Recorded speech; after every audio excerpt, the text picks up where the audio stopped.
like sum up this whole situation just to start. Essentially, an ex-girlfriend of Jorge's that he admitted to mistreating in the past. That's the key point, is that he apologized for this stuff. Is he she's been like, as people do when you've experienced things like that, she's been talking about it on Twitter off and on for many years. But at some point, someone in the Epic fandom was interacting with a friend of hers and just being like, you know, how they are, like very aggressive in your comments when you don't like it. Mm-hmm.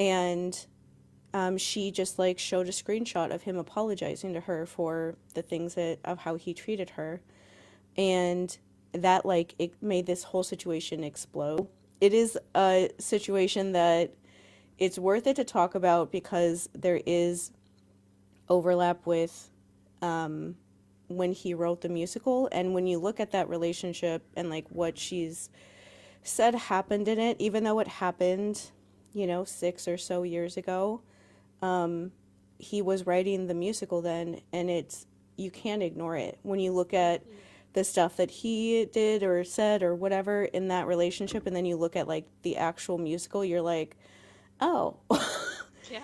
is part of the whole thing that, you know, with artists, we do things like this. We're inspired by the things that we experience in our lives, and that includes this situation. And before we even get into all that stuff, some of like, as like whenever something like this happens online, there's always some misinformation like kind of floating around. And so I wanted to just like kind of try to like debunk those, just in the hopes if I did that right away, people would be more maybe like willing to listen to like the whole story. Yeah. Um, and so one thing I guess just to state otherwise is that she's not trying to like cancel him. Mm-hmm. She's been posting this stuff for many years. If she was wanting to cancel him, she would you would know who she is already. She Yeah. would have started saying things as soon as he started getting like a career, which was 4 years ago. She hasn't said anything this whole time. And just to like put it in her own words, she said, "Are you trying to cancel him or not? No, I'm not. Cancel culture is bullshit. It doesn't work. It's not real. People, especially men, bounce back from it all the time. No one is ever truly canceled. I'm trying to spread awareness on the kind of person I believe to be based on my experiences. I know not all his fans will believe me. I know I'll be called a liar and told I am hunting for clout, but if there's people I can reach and connect with, I'm going to do that. I feel like it's my responsibility to do so." Yeah. And like, yeah, that's literally all it is. And the other thing that people were thinking were going on was that they found she's an artist too.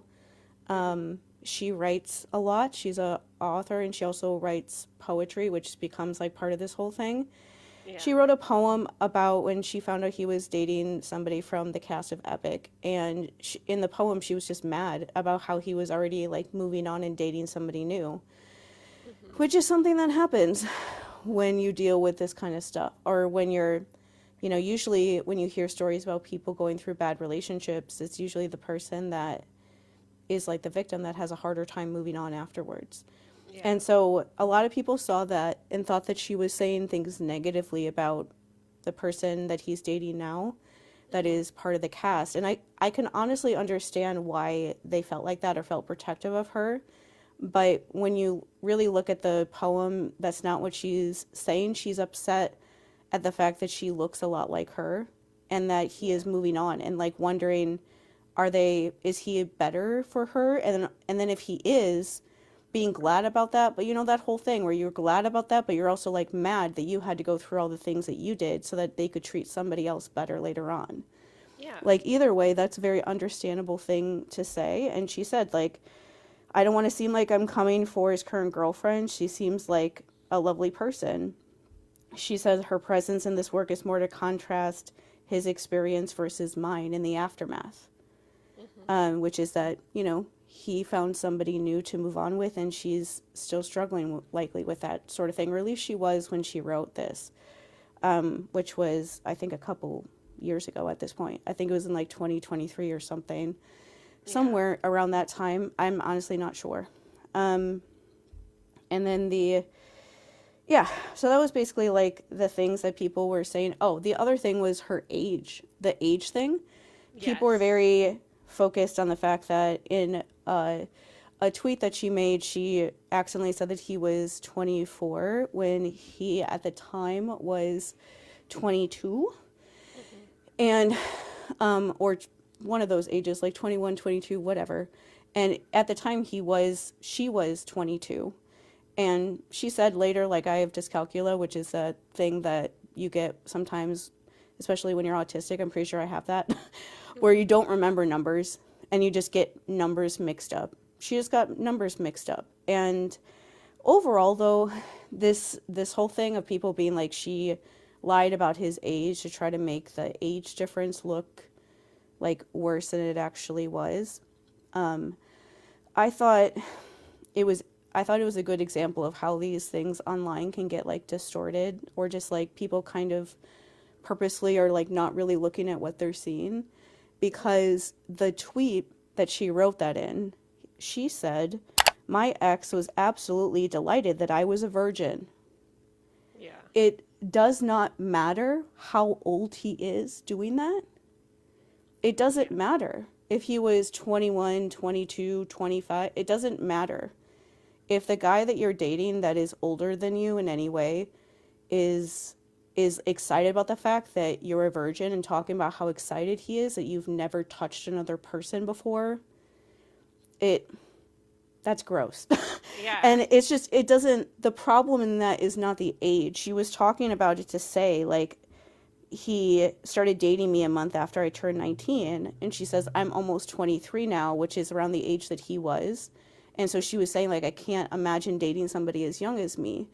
Like I will say that just to state that one thing that has happened with people being more aware of like age gap situations Hmm.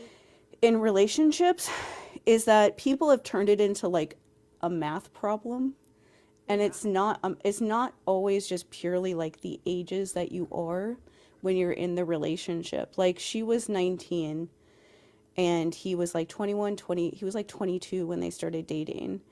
Hmm. It's not the situation of why that was like making her feel like that later on when she was the age that she was when he started dating her is more like where they were in their lives at that point. Like it's not as simple as like, oh, their ages are this many years apart, and so that means that everything is good or everything is bad. And in this situation, I feel like the thing to keep in mind with this situation with her and him is that he was a senior in college. He was in his last year. His senior like thesis project was writing epic, or at least starting writing epic. Um, and they started dating when she was a freshman. It was her first semester in college. And so she's talking about like he started dating me a month after I turned 19. That was in like October of 2019.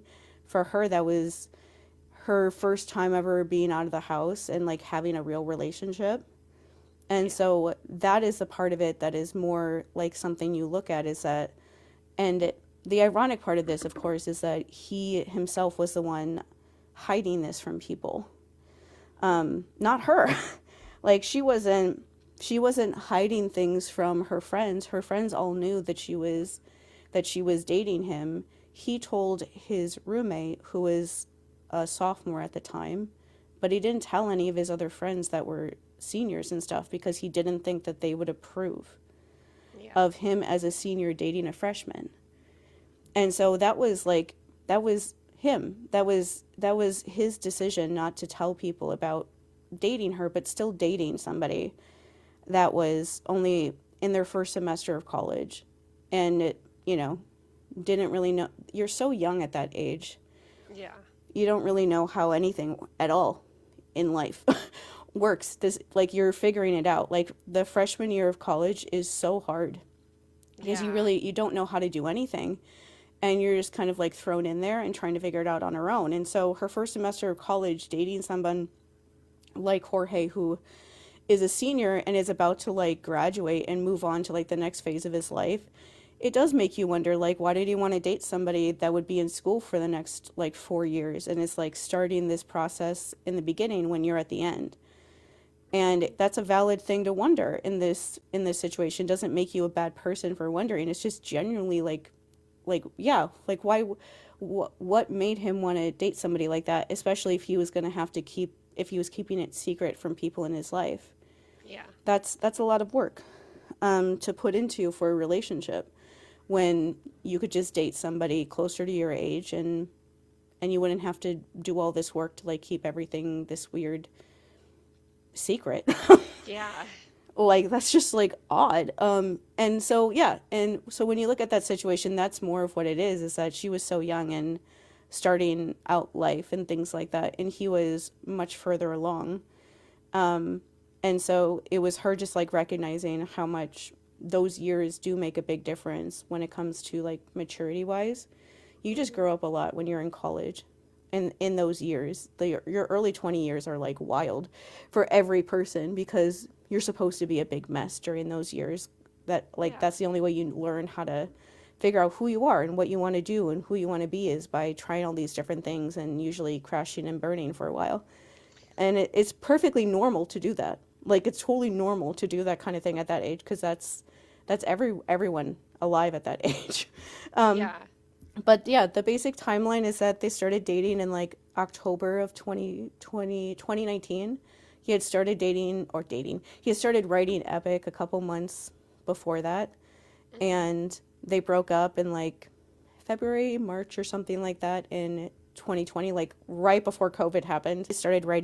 He continued to write Epic after that. And January of 2021 of the next year was when he started posting all of his videos on TikTok and kind of took off like from there. But it is just one of the things in this situation that I always think is weird is that he apologized. Yeah. I feel like I need to say this a million times, but like he apologized. For doing all of the things that she said he did. Yeah, he admitted that he was wrong. And like we'll go into like that apology and what I think and what we think it like really means and doesn't mean and things like that. But overall, like I've seen a lot of comments from Epic the musical fans that are like still operating on this assumption like it never happened or that she's lying and all these things. And part of me understands, like a good part of me understands where that's coming from because you really feel like you know this person and you feel like you understand this person, and now suddenly all these things came out about them that they've been hiding the entire time you've been watching their videos. If you've been watching him from the beginning, you've been watching him for 4 years. Like he's been around for almost our entire friendship. And so it's like, that's a long time to be watching somebody. And so you feel like you might know them. To find out something like this, you don't want it to be true. You want it to be wrong. But when the whole way this whole thing started was her showing him apologizing for the things that he did to her and straight up admitting that he did do those things. And so like, you can't deny that it happened because if you are, you're basically saying that he's lying in that apology. If you say that it didn't happen, then you're saying he apologized for something that never happened. Like, that doesn't seem right. Nobody would do that necessarily. Even if you were like worried about someone turning against you or something, you wouldn't do this like super long apology like that was. It was not short. It was like, it's like 4 pages when I like try to screenshot it on my phone. It goes on for a while and it talks about a lot of different things and a lot of different issues. And there's other times that he talked to her that he brought up things and apologized for those things at the time too. And so I can understand not wanting to believe that he's somebody that could do stuff like that. But he's like straight up said that he has. And so if you don't want to believe that, then you have to believe that he's lying to you. Like those are the only choices that you have. That's really what this whole video is supposed to be about. It's just giving you guys the information that's out there that I'm not sure some of you have access to because people don't want to talk about it. And I understand why they don't, but still somebody has to talk about it. Mm-hmm. So you can at least know what's going on. Like, when all these other people, like people like J.K. Rowling, or like Neil Gaiman, people like that who do something that then changes how you see their art, the best thing to do is just look at all the information you have about that person and then decide if knowing this about them now changes how you feel about the thing that they made that you enjoyed. If it does, then you figure out what to do. If it doesn't, then you can just go on the way you've been doing this whole time. But either way, you have to like actually know what's going on first and be able to look at everything first before you can ever possibly figure something like that out. And that's basically what we're trying to do. Like, just if you've never seen us before, we went through all the same sort of harassment that she did. It was really weird watching the exact same sort of cycle, I guess, Yeah. happen all over again with her, like the exact same tactics and everything, including a bunch of people just suddenly showing up on your account that you had no idea were coming, and then trying to keep up with it, and then them making videos saying that you're like weak because you privated your account. Yeah. And things like that. And so we feel like we're somebody that could possibly try to explain this from the point of view of somebody that went through this sort of thing with this fandom. He was in college to be a pre-med major at Notre Dame. And he decided after a couple years, I think when he saw how successful Hamilton was and that he liked theater anyway, he decided to switch his major into doing like theater instead after being in school for a couple years. There was an account I found that was very interesting, I'll say, on Twitter that kept saying that he had tried out for Hamilton. I have never seen somebody else say that before. Like, I Googled it, like I kept Googling like phrases that sounded like that and like words in different orders, and like nothing was coming up. Like no like TikToks mentioning that was coming up, and no like Reddit posts even were coming up about the idea that he like tried out for Hamilton and that was part of like his history. And so I don't know where that person got that from. But I have to believe they got it from somewhere because they like mentioned it a lot and were like tweeting about how he should like join the new production of Hamilton and stuff and things like that. And so I have to believe that they heard that somewhere. I don't know where, so I don't have like a source for that. But I will say that if he did try out for it and like didn't get it, I could see how that would make him want to like do his own thing, and write his own musical where he didn't have to worry about if he was going to be cast or not. Like most artists do that. Like when you're not happy with something that you're reading or writing that somebody else did, you're like, what if I just do it myself? And so he wrote a play or a musical, I guess. His first musical that was called like The Heart Says Go, I think it was, or The Heart Says Yes, one of those. Sorry, I didn't like change. I didn't save the name of it. But I didn't save the name of it because it's literally just like his exact life story. Now like when we first started listening to listening to Epic, I used to see these videos of him in like wearing like scrubs. Mm-hmm. And I was like, where is this from? Like, I was like, why is he on a stage wearing scrubs? Like he's on ER or something? I was so confused where that came from. I was like, is this like a skit or something they did for like a YouTube video or something? But because we were like trying to avoid knowing anything about him at all when we were listening to it, so it wouldn't like influence what we felt about anything, I purposely didn't look into it. Now I understand why I saw all those videos, because he wrote this play that he did when he was in school, before he started writing Epic, was about somebody who was pre-med and then decided to switch his major to doing theater. That's literally the plot of the play. And so like I'm serious when I say that like it's very easy to see when you look at Epic too that it's very much written as like things that he was going through at the time. And it is like one of those funny things with a lot of artists is that we do tend to do that. But for him, it's like extremely obvious. Like he Yeah. switched from pre-med to theater, so then he wrote a play about switching pre-med into theater. And like, okay, that's a pretty easy thing to write because it's literally just writing the exact thing that you just did in your life. Um, Hmm. but that was his first play ever. And then right after that was when he started writing epic. He's mentioned before that he likes like video games, which is something that'll come up later. Hmm. And kind of like exciting, like he wanted to do like something that was like big and had lots of like fight scenes and like had sword battles and things like that. And for some reason, the people that he was not telling he was dating this girl Hmm. told him that he should write a musical about the Odyssey instead of the Iliad. I think he should have done the Iliad first because he probably would have liked it better because it's a giant war epic with lots of battles and fights and stuff. Yeah. Um, he wouldn't have had to like twist things around like he did with Odysseus to make it fit kind of what he was going through in his life at the time.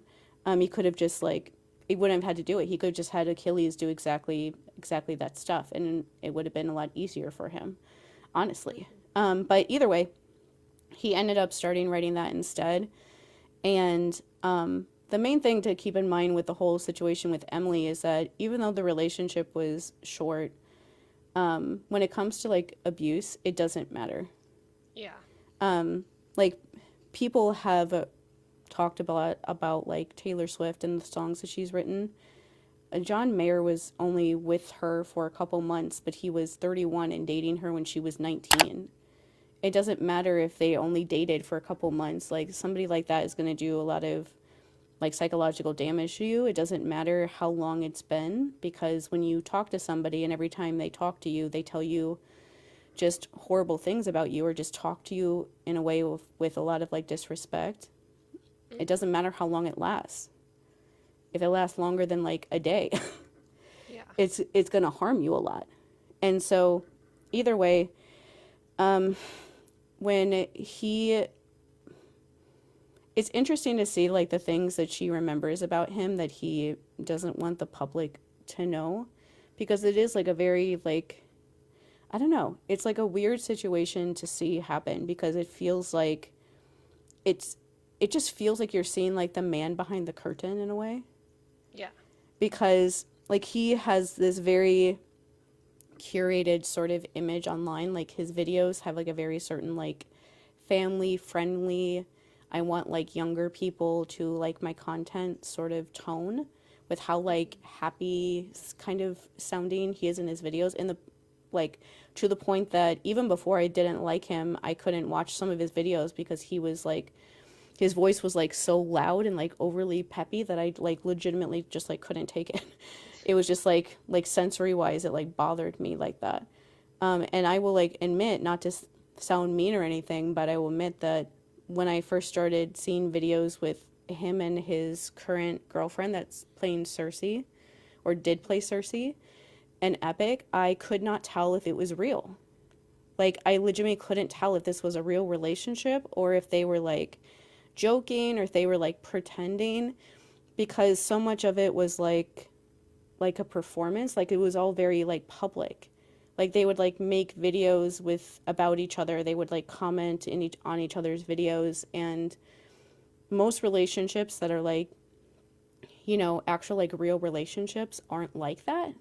Hmm. Um like like Mandy and I don't do that. We don't comment on each other's videos being like, "Hey, best friend." Like, ew, Yeah. die if I ever do that.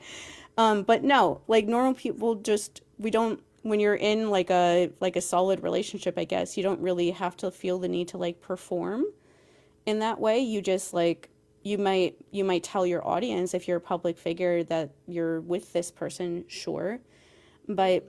you don't feel the need to like kind of do that sort of thing.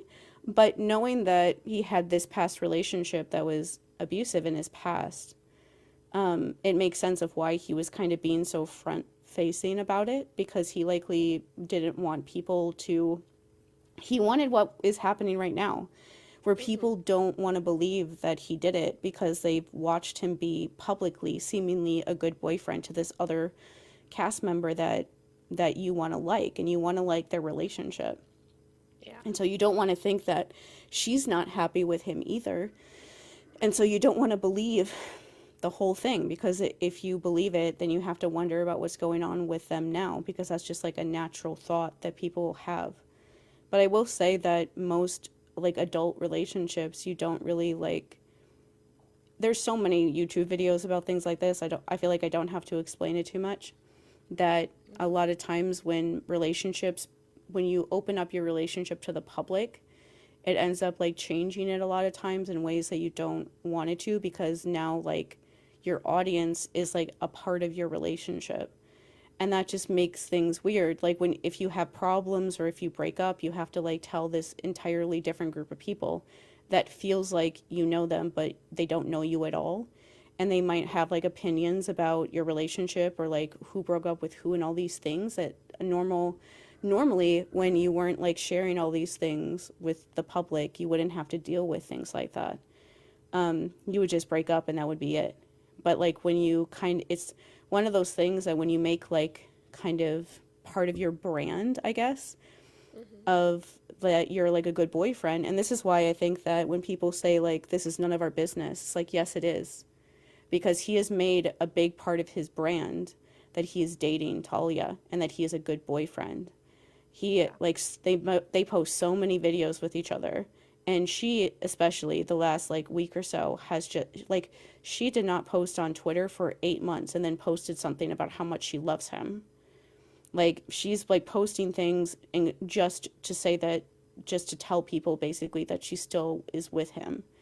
And so like when you make part of your brand that you're dating one of the cast members of your musical, and people from the musical know her as your girlfriend and are invested in your relationship, then you can't like cut it off and be like, but don't ask me about this relationship in my past that I don't want to talk about. Yeah. You can't do that. Yeah. It just doesn't work. And like if you open it up with one, then you open it up with everything. And everything with his brand is very like cultivated. Like one of the things that Emily brought up is that when they were in college together, like I legitimately want people to like picture somebody saying this to you and you like having to keep a straight face when they say it. Like imagine you're in college in the middle of Indiana where there's like nothing going on. Like I've driven by Notre Dame. There's like nothing going on over there. And you're like in your boyfriend's dorm room that is keeping you secret from most of his friends, so they don't even know that you're dating. But you're in there hanging out, and he's telling you that, and he's asking you that if we break up one day, will you not ruin my relationship when I become famous?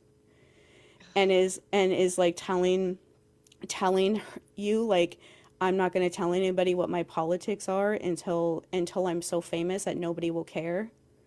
And like having like this plan of what you're going to do and how you're going to be and what you're going to act like when you're famous. You're 22 and you're in college in Indiana. Like, and you're already like planning ahead of, like he was literally planning ahead of this exact situation. He was like trying to talk to her. And honestly, when I look at the situation and I look at their ages and the fact that he was so focused on becoming famous and was like to the point that he was talking to her about things like this, I think that he chose somebody that was younger like that because he thought for sure that he could get them to like forgive him so that they wouldn't do something like this, because they're younger, they're more naive, they don't know as much about life and things like that as people that are older. I think he like kind of went with somebody who was younger because he thought like, yeah, I'll be able to like control this a lot easier. So if things go bad, I can get her on my side so that she doesn't say anything about me. And like the ironic part about this whole situation is that she never said anything about him.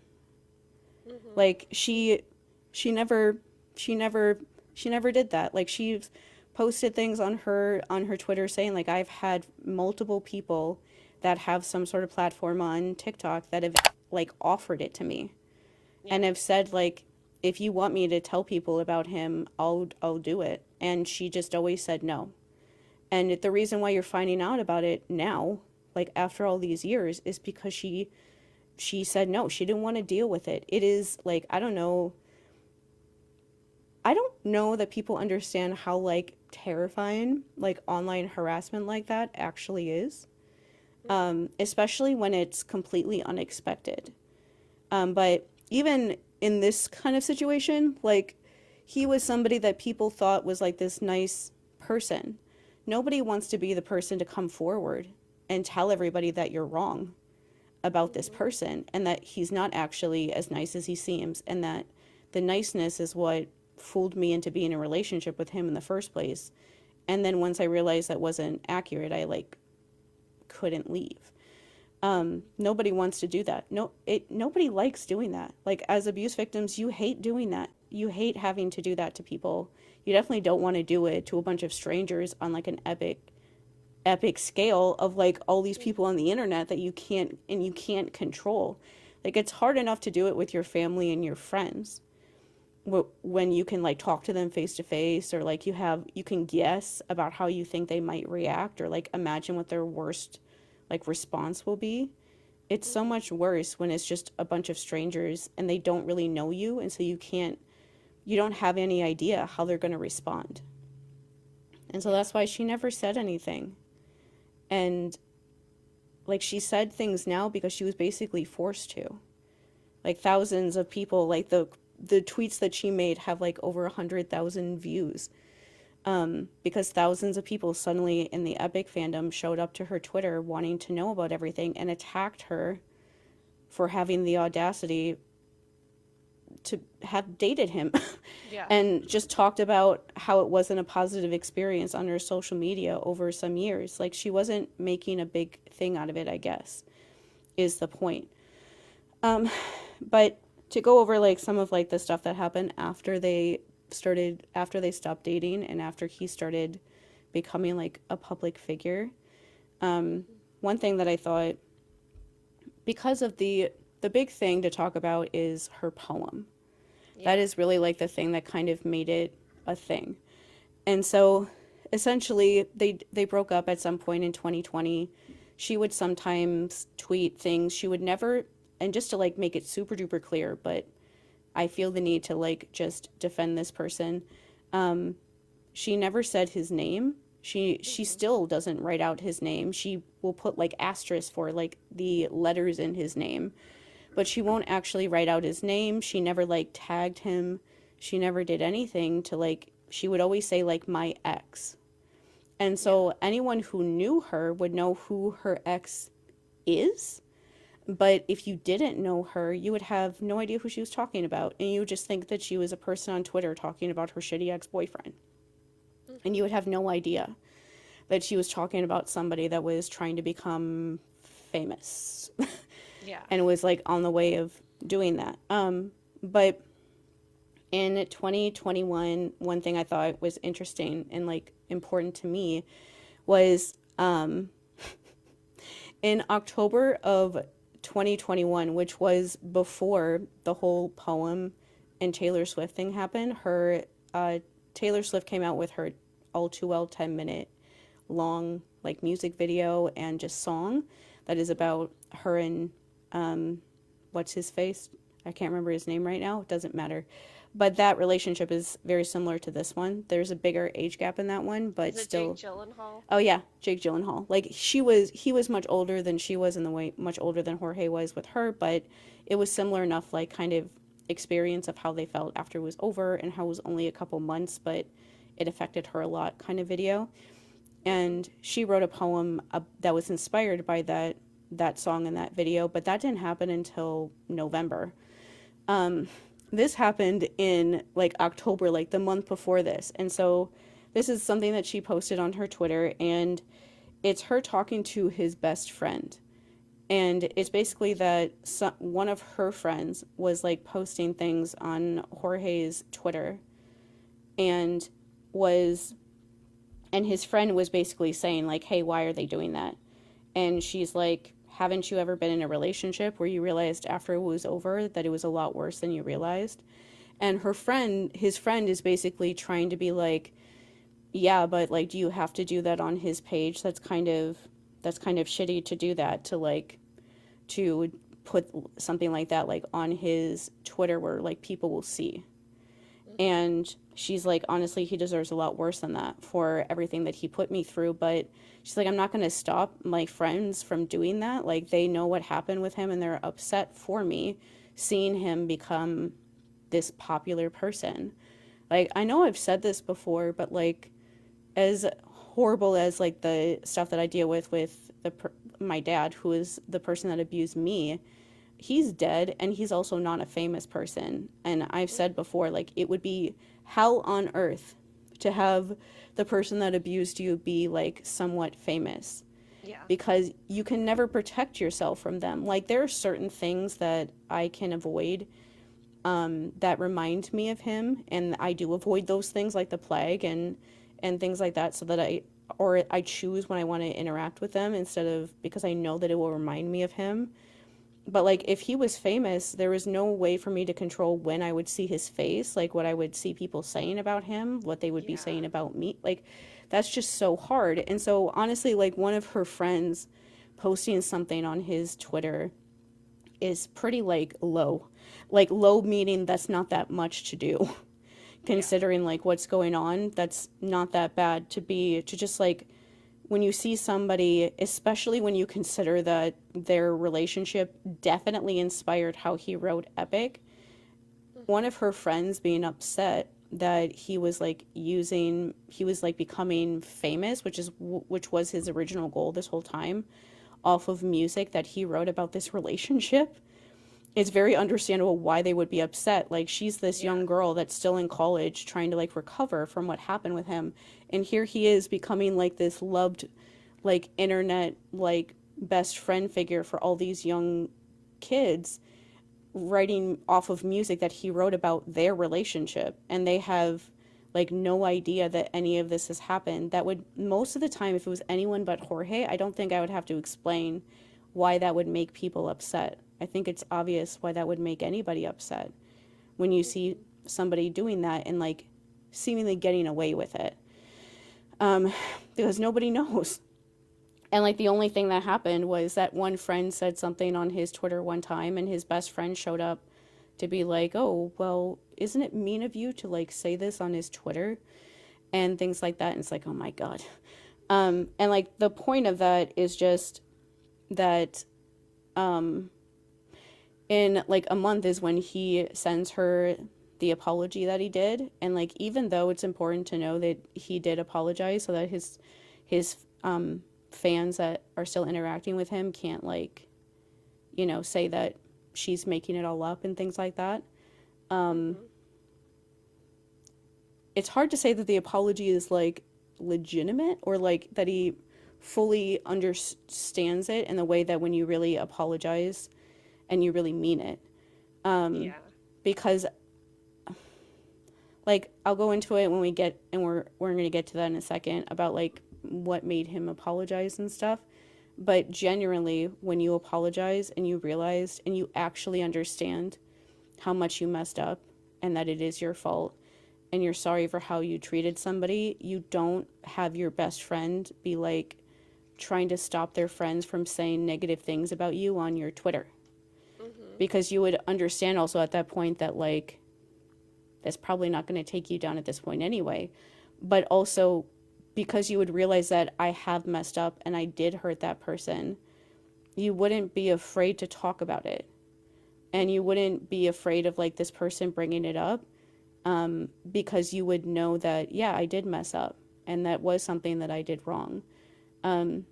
That's always like the test of if somebody's apology is real, is if they're okay with other people knowing about it. Because if you actually are sorry, you're fine with other people knowing about it, because it's not like this thing like hanging over your head anymore, because you understand, because you don't feel like that intense like shame or whatever, or like anger at that other person anymore, because you have realized that like, yeah, I did make a mistake, I'm not going to do that anymore, but I've like learned from it and everything. Like, there's situations like that with me.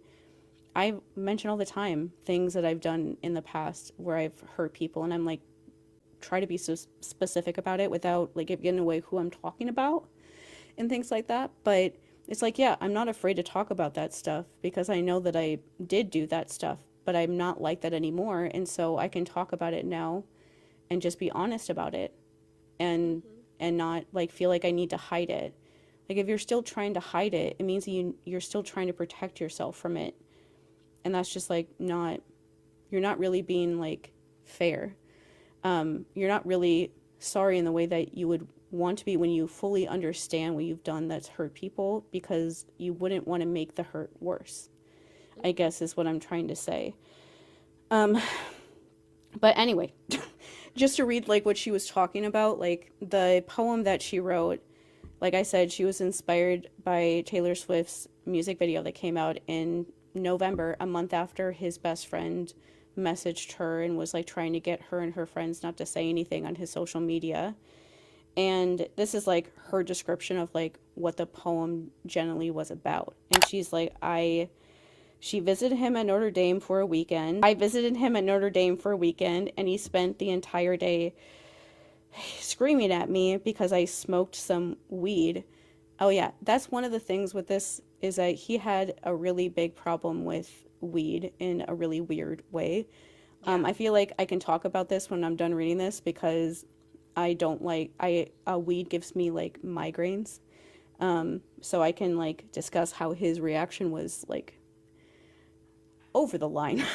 Yeah. But anyway, she said, I use it for my chronic illness. He then left me alone, sobbing to get a sandwich. And he said, the rest of the trip, he love bombed the fuck out of me to placate me. And if you don't know what love bombing means, it basically is something that a lot of abusive sort of relationships, it happens a lot where they, like this, they yell and scream at you and make you feel horrible.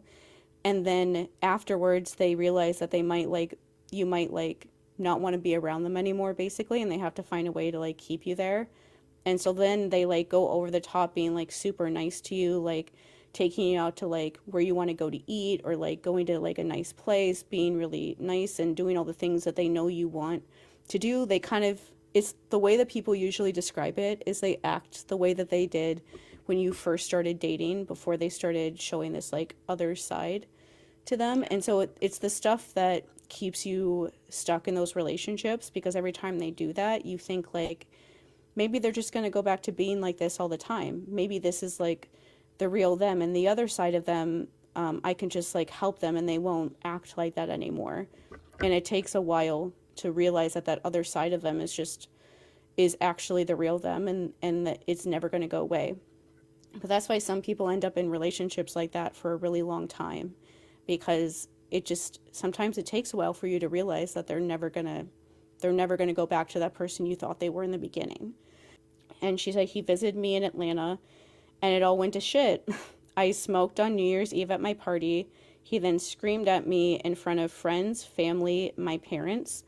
Can't imagine somebody that I invited, much less like a partner like that, showing up and like screaming at you and them in front of everybody. Humiliated me in front of the people I love the most, treated me like I was his doll to do what he wanted with, move how he wanted me to move, dance when he wanted me to dance. And when she says that, it means that he was screaming at her like that because he didn't like them smoking pot. And Mm-hmm. so his way of trying to get her to stop was basically to scream at her enough where she would feel so bad about doing it that she would just stop doing it, even though it's something that she likes to do because it helps her with chronic pain. Because he didn't like it, he was trying to be so unbearable about it that he was trying to force her to do something just because he liked it. Yeah. Just to like be really obvious about what all these different things mean. Um, and then after that, that was New Year's Eve. And so into the beginning of 2020, he dragged out our relationship, our breakup, for another 2 months, constantly communicating with me even when I asked him not to, and continuing to manipulate me by saying my boundaries made him feel like shit. And there is a text message in here of him saying that, of him. I'll read it out later because it's him saying, in a little bit, honestly, because it's him saying that like Epic the Musical is like basically about her. And at the bottom of that text message exchange, she says that like every time I talk to you, you sound like you don't want to talk to me, and it makes me like feel bad or something like that. And she's like, I told you we shouldn't talk because we broke up. That's basically what she says, like in a nice way, but still. It's like, yeah, boundaries are there to have that happen. People using boundaries against you isn't to make you feel bad. It's just that's what they need. And he said he'd say he wasn't trying to get back together, and then he wouldn't like leave her alone. And then in November of 2021, she put out the poem that she wrote called The Remembering, that was about that situation where she even mentions in it that he went to Subway. But the end of the poem ends with the line like, but I'm sure you remember it all too well. And it says like, just between us, could you then tell it was done? I don't have to ask, you didn't have to yell. And then, but I'm sure you remember it all too well, to have it be inspired by Taylor Swift. And the reason why this is important is because there was a like fan podcast, like we do this for Greek mythology stuff for Taylor Swift at the time. And they like posted, her poem likely went viral on Twitter because everyone in the world was talking about that Taylor Swift music video for like the week after it came out. And so that a Taylor Swift like fan run podcast that was like popular with Taylor Swift fans at the time read her poem out in their episode about the video, her putting out the video, and got like attention from that. And like, if you need to see like the clip, she has it posted on her Twitter. Her username is Limey. And she's like started following me on TikTok and stuff. And she's just an icon. Like she posts so much like Harry Styles stuff too. She looked fabulous at the show. And she like sent this random almost page of something, and it's titled Red. And I like scan over it and I'm like, oh, it must be just like a secret excerpt from Taylor's book that's like secretly out there. So I read it and it just is like destroying me. It is so beautiful. And I'm like, oh my God, Taylor wrote this. She like, this is incredible. Like, thanks so much for sharing, like whatever. And then I put it up on my story and people are like, where is this from? And I was like, wait, how does nobody know what this is yet? Stop. And I was like, wait a second. Emily, did you fucking write this? She sent you her secret private diary. She's like, yeah, I wrote this. She's a writer. And I was like, oh my God, you wrote, like, you need to send this to Taylor's team. Like, they need to do something with this. Or like, you need to help her with the book that she's going to write in 3 years. I don't know. Like, it's literally incredible. Insane. And she kind of just takes All Too Well and like the whole album in and of itself just in her own way and like puts it into her experience after watching the short film. And I just need to read like the last little paragraph because it's stunning. At the New Year's party, laughing, tell me I'm beautiful, might as well have slapped me. Faking smiles since you told me to have fun, kissing at midnight so it looks like you won. Just between us, could you tell that it was done? I don't have to ask, you didn't have to yell, but I'm sure you remember it all too well. And like, that's just a little tiny bit, like it's a beautiful full page, I want to say poem, and it's just, it made me cry. Yeah. And she's so talented. So everyone go follow at Emily Mahone, Mahonn. She is the most adorable little redhead and she's iconic and you need to. We'll link it in the episode. Tell her how good this is. At this time, November of 2021, he's been making videos on TikTok for 11 months now. And he's definitely gained like a following and things like that. And so there would be a high amount of crossover between people who are following him and people who like Taylor Swift and could possibly like see that. And even though they would never know that it was about him because they don't know, she never mentions his name. She doesn't like give anything away that it is him. She doesn't give anything away like that. Still, he was upset enough about it, I guess, or like I guess the word I'll say is like concerned about like people finding out about it, that he that was when he apologized to her and wrote like that long apology and was just And I still think that it's funny that he used the phrase emotional taxation in that apology to describe like her having to deal with him screaming at her. And I will say in it that he did apologize about the stuff with like smoking pot and other things like that. And he did say, I'm sorry for treating you like that. I realize now how bad that was and things like that. Like it's one of those things like he realized when talking to other people that weren't her that the same things that she would say. Like I think somewhere in that apology he mentions his roommate that was a sophomore and saying like, oh, I talked to him and he explained to me why people like pot. And so now I understand. And it's like, why didn't you understand when you were dating her? Yeah. When she was like trying to tell you. But I was going to say about pot is that like, yes, I have asthma and it's worse around smoke. And when I was in college, I realized when I was in college that being around like pot smoke gives me gigantic migraines. I can always tell when I go to concerts when people are doing it because I get a gigantic headache. Did I like stomp into my dorm, like my university apartment's like shared living room and every weekend and like yell at my roommates for having people over that were like smoking or whatever because it was giving me a headache, like, and do that in front of everybody and embarrass them and make them feel bad? No. I just like stayed in my room and would like listen to music on my tiny little MP3 player because that's the way that you did that then, or like watch things on my computer to like pass the time or whatever, and just until like the smoke went away, my headache went away. Because even if it gave me a headache, like I'm not going to be around it, but that doesn't mean I'm going to like stop everybody else just because I don't like it. That's just weird. to like to feel like you can do that, I guess.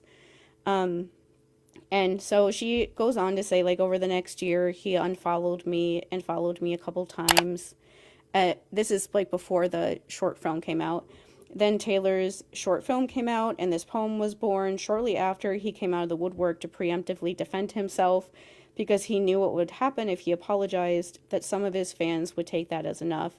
And some of you are, that's fine. And that's like her words, like, that's fine. It's not my business what you decide to do with this information, but you will be supporting an abuser if you choose to do so.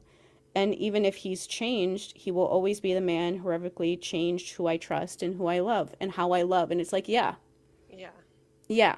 It's so weird. I've had this experience with ex-boyfriends before where it's like, they make the age both their favorite thing about you and their least favorite thing about you, where they're like, in a weird way, loving that you're younger and more innocent and that they can kind of control you in that way. Mm-hmm. But then they're the one constantly pointing out, oh, but people are going to think less of me because I'm dating you because you're younger. Or, oh, you look so young. Like, I shouldn't be with you right now. And it's like, okay, pick one. Yeah, like, decide. And to, like, for me as someone grew up with someone really abusive and just knows how these people tend to work from that, a lot of times that's like them understanding. Like, I guess the overall thing I would explain to help explain this whole situation with Jorge and why it matters and stuff is that Jorge's, like, the way that he talked to her or like treated her, people who like want to use or like harm people in some way, the main thing they're really trying to do is just like get what they want, even if it inconveniences or hurts other people. And so when guys like that are like, I know you're younger and I shouldn't be with you, but I want to be with you, that's them saying like, I know that being with you is like the wrong thing to do. Like, him keeping her a secret was him acknowledging that he knew that wasn't right, but he's like, but I want to be with this girl, so I'm just going to do it because she's a virgin. And whatever other reason he had for wanting to be with her. And that, like, and so he just ignored all the stuff that told himself that, like, I shouldn't be doing this, but I'm going to do it anyway. Kind of stuff. That's a lot of, like, what abuse, that's basically what abuse really is like deciding that, like, what you want matters more than other people. And so you just kind of do what you need to do so that you can get that. And overall, I need to like compare how this situation kind of happened at this up to this point, even with the beginning parts of Epic the Musical, because like I said, his first musical was literally exactly his life. And even though this is like Greek mythology, there are things in it that are about him. And this, like, we love Rick Riordan books. Characters in that are definitely inspired by him and his wife, and likely other people that they knew that we don't know who they are, but they're very close to like just them. And so it just is something that people do. Like J.R.R. Tolkien went to World War I and survived it because of the people he was in war with, and then came home and wrote Lord of the Rings. And that's why that is like the best story about like never ending friendship, because he was writing it about the people that he survived war with. This is just like what people do. And so the main thing I thought of when I was reading this was that his roommate when he was dating her, when he was a senior, was a sophomore, and he was clearly somebody that he trusted because he told him about him dating Emily, and that was the only person that knew that he was dating her. And in this text message that she posted from sometime in like 2021, 2022 time, he's talking about how he talked to him to understand like why people like pot or whatever. And he's talking about how like his parents told him that people who do that are just always bad people, kind of stuff. And he's saying like he talked to his roommate and he helped him understand. And so when I saw that, the thing I immediately thought of was how in Epic the Musical, the character of like Polites, I think is how you say his name, is way bigger of a character than he is in the actual Odyssey. And like, you can like verify this for me, but I'm pretty sure from what I remember that he's like barely in the Odyssey, and basically is just there as like a background person that like dies, but he doesn't really have that big of a role. Is that correct? Yeah.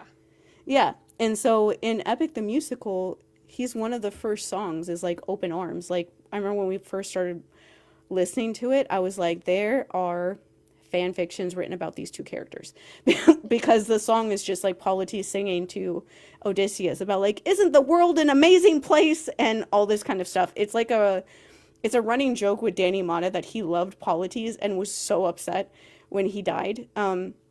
In the Polyphemus episode, and every time he would like bring in like the motif, the open arms motif, like Danny would just start like getting upset all over again because he would be reminded about how much he liked Polites and that he was dead.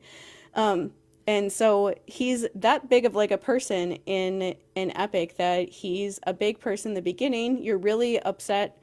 You're really sad when he dies. Like I remember that we were sad when he died during the Polyphemus like Cyclops saga songs and stuff, even though you knew it was coming. He made you like care more about that character than you usually did. I'm pretty sure that he's like, he sees him in like the underworld, or he like is one of the people that weirdly brings him back to life in the part of the musical that we stop watching when he like dies after he stabs Poseidon a million times. I'm just going to ignore the fact that he stabs Poseidon in any context, but he does, just Greek mythology wise, that's like wild. But either way, he's Polites is a much bigger character than he ever is in the original story. And I know I've seen videos for months since like November when we started listening to it, of people saying like, oh, I wonder why like Jorge made him such a bigger character. And I think it's because of his roommate. That his like sophomore roommate was this person that he went to for like advice or whatever after this relationship ended, and he was younger than him. And that's basically what Polites is doing, is he's this younger person that Odysseus goes to for like help or advice, or to like make him feel better when he feels bad or whatever. And I'm like, yeah, that's why he's in this musical the way that he is. Because he just like found somebody that like fit that person for him in his life, in Odysseus's life, and just made him more important, the way that a lot of people do when they write things that are based on their life. And like, despite the fact that this is like Greek mythology, it's very much like a story about, him and his life. And so the other like big thing really Oh God. The thing that like made this like really funny for me is when you get to like the Calypso stuff, because oh my goodness, if you have like missed how the Epic fandom tries to figure out what to do with Calypso, it is wild. Hey, if Epic Calypso is basically a child in an adult's body and doesn't understand the consequences of her actions within the relationship, then why does she get upset when Odysseus mentions his wife? She is the best for Odysseus. She truly thinks in her heart that her and Odysseus are meant for each other. Yeah. Like we had no idea how wild any of this really was when we started listening to it, because we purposely were trying to avoid knowing things about it so that we would just listen to it and react. And so we had no idea that Calypso was like this huge, huge point of contention. Still to this day is a point of contention with people. Because, and it's like very understandable, because when you listen to that song and then you like, if you know anything about Calypso in the actual Odyssey, she's actually like an abuser. Like she's actually like a rapist. Like he literally says like unwilling. He really says willing, not willing, when he's talking about being in bed with her. And so it's not like facetious. It's like it's Greek mythology usually isn't that obvious. But with her it is. And so it's like the one time when it's really obvious what's going on. And so when you hear the Calypso songs and then he describes them like she's a child, or that she just like thinks that that she's the best thing for Odysseus and things like that. And it's like, that's not what actual Calypso thinks. And like you can listen to that song and feel and understand, like empathize with how she feels if you've felt like that before in a relationship. But also if you have like that nuance that people are looking for in general in life, especially when you're like analyzing something like this, you have to also acknowledge that it's really weird that he chose Calypso of all characters to play that role. It's weird. It's weird. That's why Calypso has always been a problem, because it like just makes people feel weird. People don't like the idea that even if you like the song, I think that people even who really like the song are aware that like the idea that Calypso is the one that they're empathizing with so much is weird, because it's like she's not the person that you should have empathy for in this situation.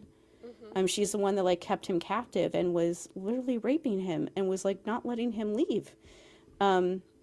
She's not the victim in this situation. And so when Jorge made that video saying like, oh, she's like a child and things like that, I'm like, oh, we're in a really bad place now. Compare kind of the overall thing with Epic the Musical that is the height of irony for when we talked about it, is that one of the reasons why people harassed me and then you, because people are fun like that, so aggressively, was because I said that I didn't like how he wrote female characters. Yes. And I said that I felt like I was surprised as well when I was listening to it that Penelope was like not in it at all. He wrote this musical that was supposed to be about Odysseus wanting to go home and see his wife, but you don't know anything about her. And that was like overall my point, is that you don't know anything about her. He talks about her as like this like motivational like figure or whatever, of like, I need to get home so I can see her again, and so I have to kill the sirens and I have to do this and I have to do that, and I have to like stab Poseidon 600 times and other things like that so that I can get home and see my wife again. But like, you don't actually know her. You don't know anything about her. You don't know what Penelope's been doing all of those years. You don't know like her personality. You don't know like how is she as a mom. You don't even know that much about Telemachus even. You have that one song with Telemachus, but you don't have that much more with him even. And so you don't know that much about them. They're just kind of like these faraway figures that like motivates Odysseus to keep going. But like, he could have included them in the musical. There's a lot of things going on. There's like actual, Greek mythology things that talk about what they were doing in the years when he was gone. So there are like source material things to go off of if he wanted to, if he didn't want to just like do his own thing. But either way, he could have included them in the musical, and it would have probably made it a better story overall, because it would have made the audience more invested in him coming home if we actually saw like what was happening at home, and we actually got to know Penelope, because Penelope is really cool. If you really look at Epic, it's like the way that he depicted Odysseus is somebody that is like doing all of these horrible, monstrous things, so that at the end of the musical, he is forgiven by Penelope. Yeah. And so when you know that, just from what I've said already, that he did horrible, monstrous things when he was dating Emily, he admitted that he did those horrible things. He apologized for those horrible things, but also was very obviously, because he kept like following her and unfollowing her and like texting her on and off in random times and stuff, he very obviously wanted her to forgive him. He wanted her to like him again. And one of the things with people that are like abusive like this, especially like the emotional kind side of abuse, is that the hardest thing that for them is the idea that like they can't talk to that person anymore because they don't want to talk to them. Like that is like the worst to them. That is like the worst thing that they can experience, is someone that they want to talk to that doesn't like them anymore, that they can't convince them to give in to them and like be okay with them anymore. They hate that. They hate that they can't get you to do what they want. And that was him going back and forth for like years, trying to get her to like forgive him for the things that he had done, and to like want to talk to him again, and for them to be okay again. So that I'm sure, since he was like literally planning out what he would do when he was famous in his dorm room in Notre Dame, that he was thinking about this, because he was like, what if like I don't want this to be used like against me one day, or whatever. Or even just the idea that like he very much obviously wanted her to want to be around him again. Like it's very much like an ego thing of like, no, but like you can't choose not to be around me. Like you're supposed to want to be by me, and I'm supposed to be the one that's like not letting you do it. It's not supposed to be me like begging you for attention and you just like leaving me on red. Like that's not how this is supposed to go. And so when you look at Epic, like that's what's happened in the musical, is the entire musical is about someone who slowly over time does worse and worse and worse things, and he tells himself he is doing it for the love of his like wife, for love of his woman. And then when he gets home and he's like, I did these horrible things, I murdered people, I did all these dastardly things, will you forgive me? She immediately forgives him and makes some joke about how, oh, I'm Spartan, so I don't care about any of that stuff. And he is just like immediately just like has a place in their family again. It's just very clear when you look at that like that's what he thought he should get from Emily and stuff, and he didn't get that. And so he literally wrote an entire musical where he could get that, because she didn't want to talk to him anymore. Because like one of the points in one of these text messages that she was talking about, where he was apologizing and things like that, he said like he's saying, this is me saying, you have changed me, hopefully for the better, and I'm thankful I've become more open-minded. And it's like that kind of thing of like you're talking to her about like how you are a better person now because of your relationship, when you like destroyed her in the course of that relationship.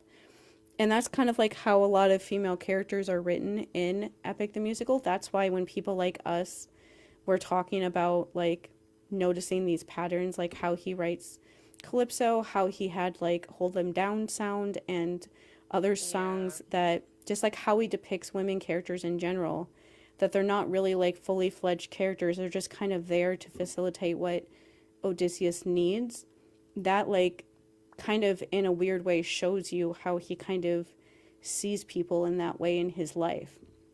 And so you can't like deny like him saying, you know, you made my life better, while she's sitting there like, Like, you're talking about a time when you showed up and, like, screamed at me and my closest friends and my family and embarrassed me in front of everybody. And now I'm, like, afraid to date somebody else because you were the first real relationship I ever had as an adult.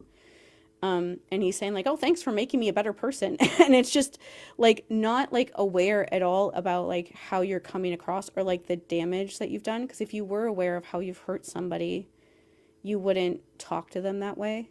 You know, you would be aware that it would only make things worse for you to tell someone, like, how they made you a better person. You just wouldn't do that. And this is, like, though, the interaction that I thought where I was like, I feel like I'm ascending to another level, because this is, like, absurd that it's just like right there is, this is text messages from him where he's saying, the entire fucking play, I keep thinking, this is literally Emily. Like, the way y'all act and speak and look and everything. And this is him talking to her. And she says, I love that character. That is nice to hear. I think she's probably talking about Penelope.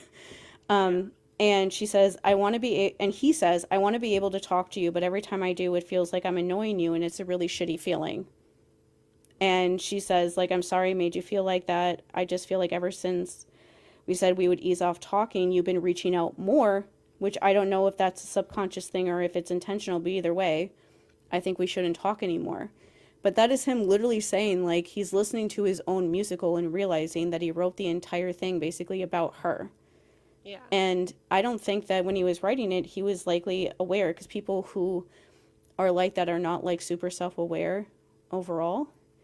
But when you see that, and then especially she tweeted that, like, I'm not sorry for loving you is about her, and I'm like, yeah, obviously. Yeah. But it did, like, make my entire life have meaning again when she said that, because I was like, yeah, this makes that song really funny to me, because it's just the lines in it, like the lines that are all over TikTok all the time, like, when you think about that is him. Like, he has said before that, like, I had a time where I was like Calypso too, and things like that, and it's just like, oh my god. And so then when you listen to that song and you're like, yeah, this is why people like us always we're like, are you sure about this song? And, like, what's going on with this song? And when he said that, that's why when people heard, like, us, it's not just us, there are other people too that noticed this, that when he said that, like, the song was, that, like, he thought that Calypso was, like, a innocent person and didn't understand what she was doing, that's when a lot of us became, like, worried. Yeah. Because if you write a song like that with lines like, I'm not sorry, I'm sorry my love's too much for you, but I'm not sorry for loving you. If you write lines like that, but you, like, tell everyone that you wrote it in that way because it's supposed to be her, like, being manipulative and stuff and things like that, that's one thing, because then that's that person being aware that that's how they're writing that song and how they're, like, showing that manipulative side of that person. But he didn't say that.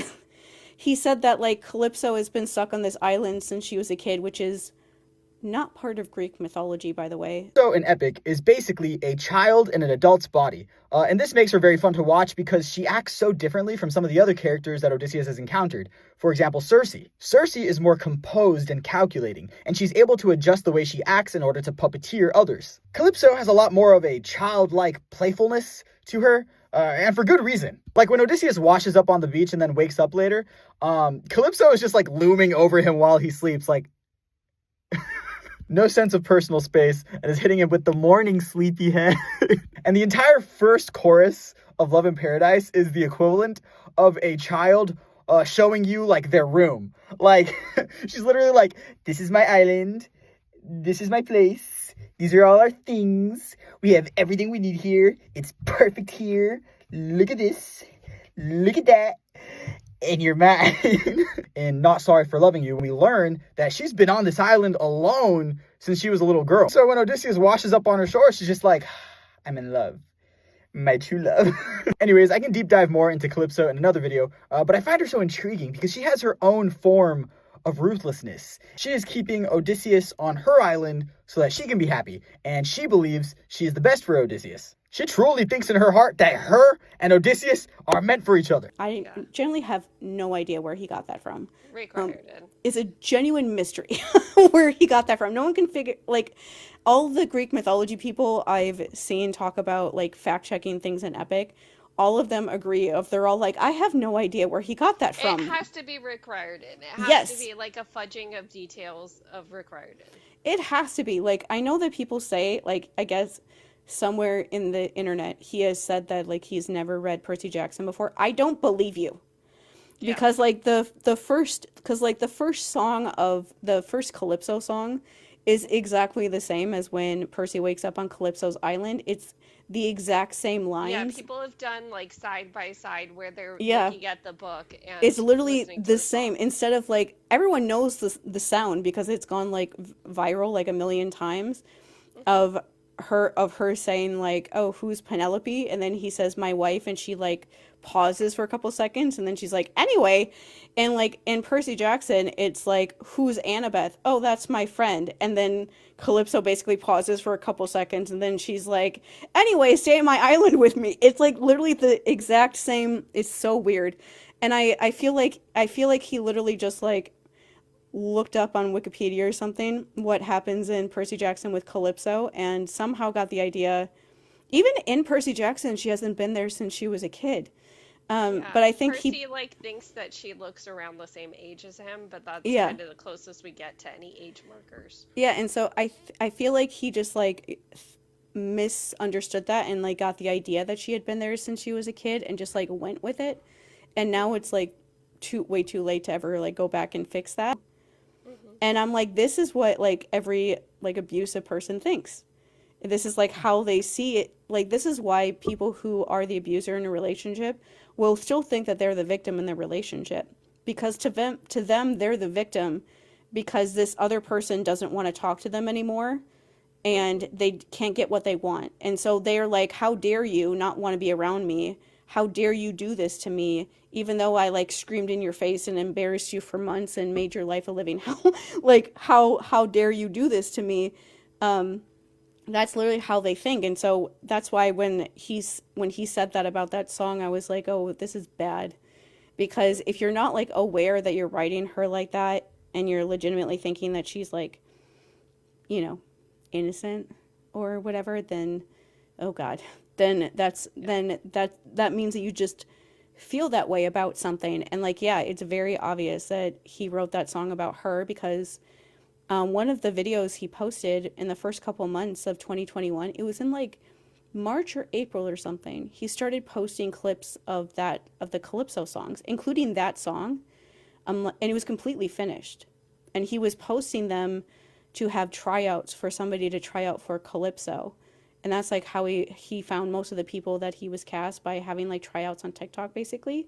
But, like, that song was completely finished in, like, April, like, early April of 2021. And so he, like, they broke up, like, a year before that. And so he definitely wrote it after they broke up. I'm angry and tired and restless inside. I'm stuck in the moments. That's what people do who are creative. You write about things you're going through.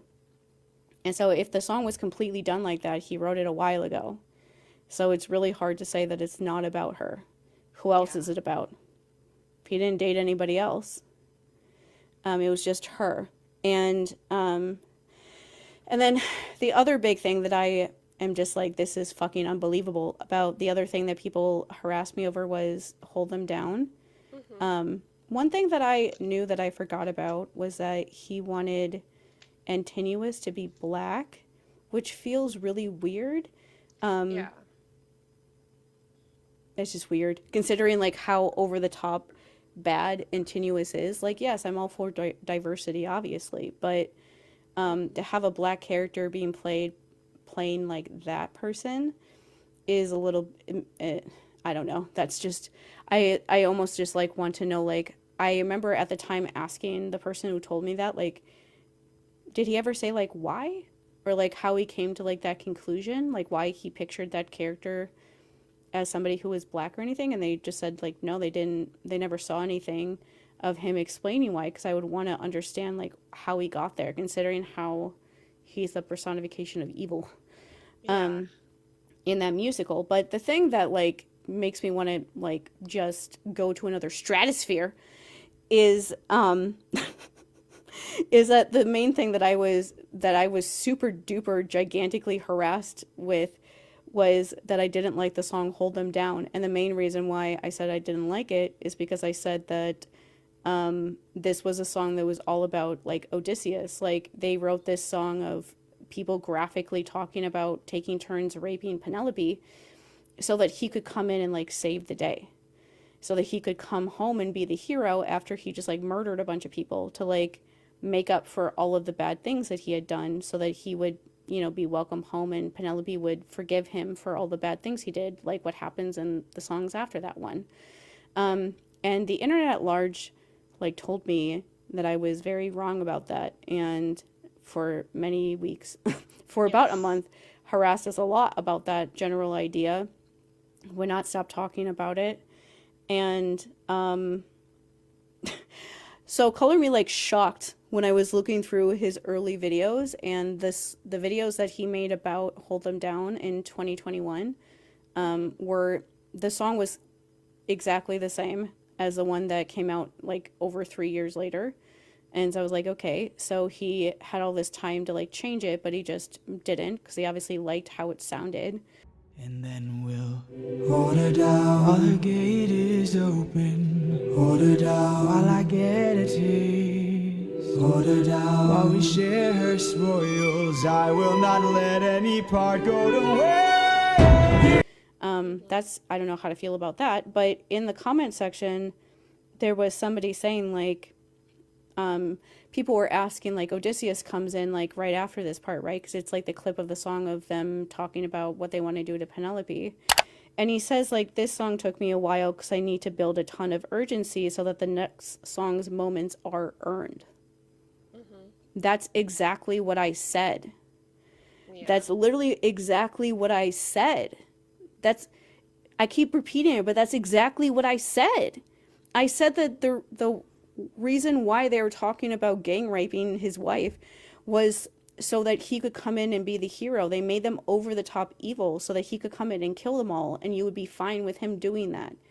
Yeah. That is him literally saying the same thing. Why did you guys harass me about that? He said this in November of 2021. November 15th, if you want an exact date. Like, he said it. Like, this was over a little over 3 years before I said it. Like, why did I get like attacked for that long for saying the exact same thing that the creator did that you were all defending so hard? Is it just because I said it? Like, is it because I said it and you just forgot the fact that he had said that too? And it's just wild to see things like this and just be like, he said what I said. It just because he said it that it somehow was okay, and when I said it, it was bad. Because when I said it, it was questioning like how he wrote this musical. When he said it, it was him being excited about his musical. And it was just like, what do you mean? That and I will say one of the criticisms was like, oh, well, you're going after him as a person, and what we're trying to connect here is the dots to say, yeah, him as a person like matters here. Yeah.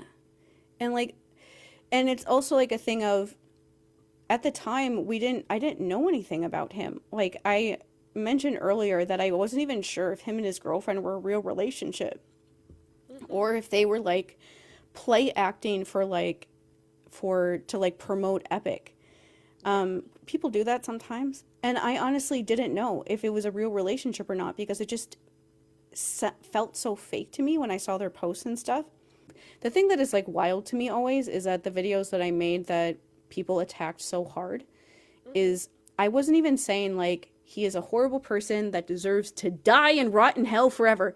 What I was saying was like, he should not write for female characters until he learns how to write them better. I was like giving him actual like critique and analysis and being like, I want him to improve how he writes things. This is his first like fully fledged out musical beyond like the one that he wrote in college, but still like this is the first one that he did like basically on his own in a way. Because he was only writing it for like a year of the time when he was actually in school. Most of the time he was doing it was out of school. And so I was like, this is his first big thing.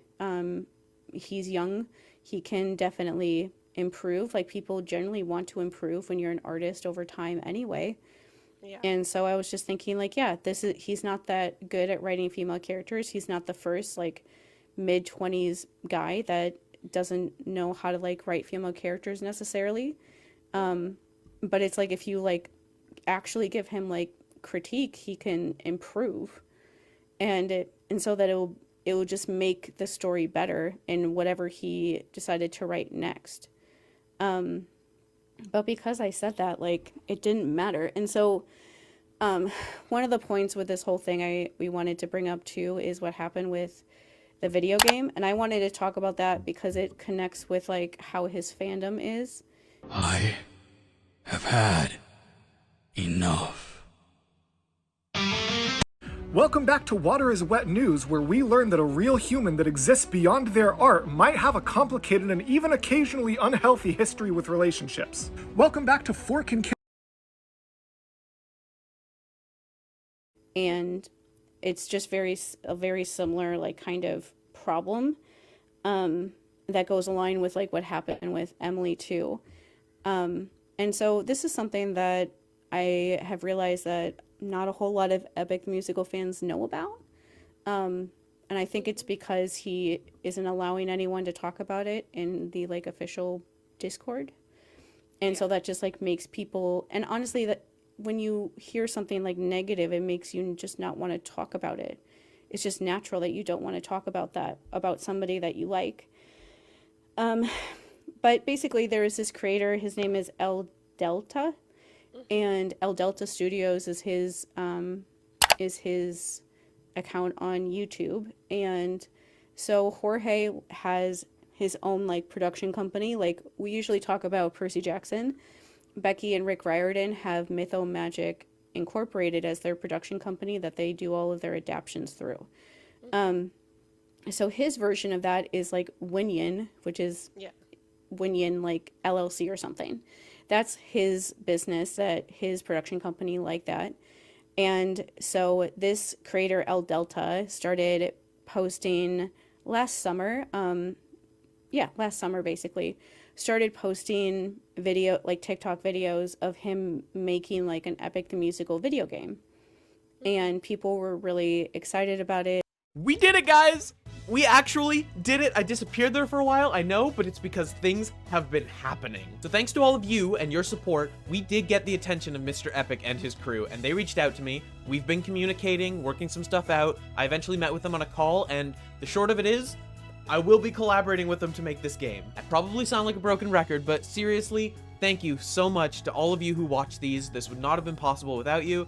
And thank you so much to Jorge and the team at Epic. They've been just so incredible about this and meeting and taking time out of their busy schedules to make this work. I super appreciate it. So that's a quick update. This game is happening. I'm going to be putting together a small team to make it happen. And with all of your help, I know it is going to be amazing. Also, Jorge, I'm calling you out. This man spent half our meeting nerding out with me about our Smash Bros mains. Freaking love this guy. I told him that in like September, I think it was, that if he like basically bought all the stuff to start like his own studio, then if he started his own separate like studio, like his own little company, then they could sign a contract with like the studio that he started, like another company, and he basically work for them as like freelance. It sounded like something like that, like making like a deal that if he had like a company set up, they could do like a business deal as opposed to just doing like a business deal with like a kid on TikTok, you know, like something like more official. That like honestly makes sense. And so they told him that if he like went out and bought the stuff to set up the studio and things like that, they would reimburse him when he signed the contract.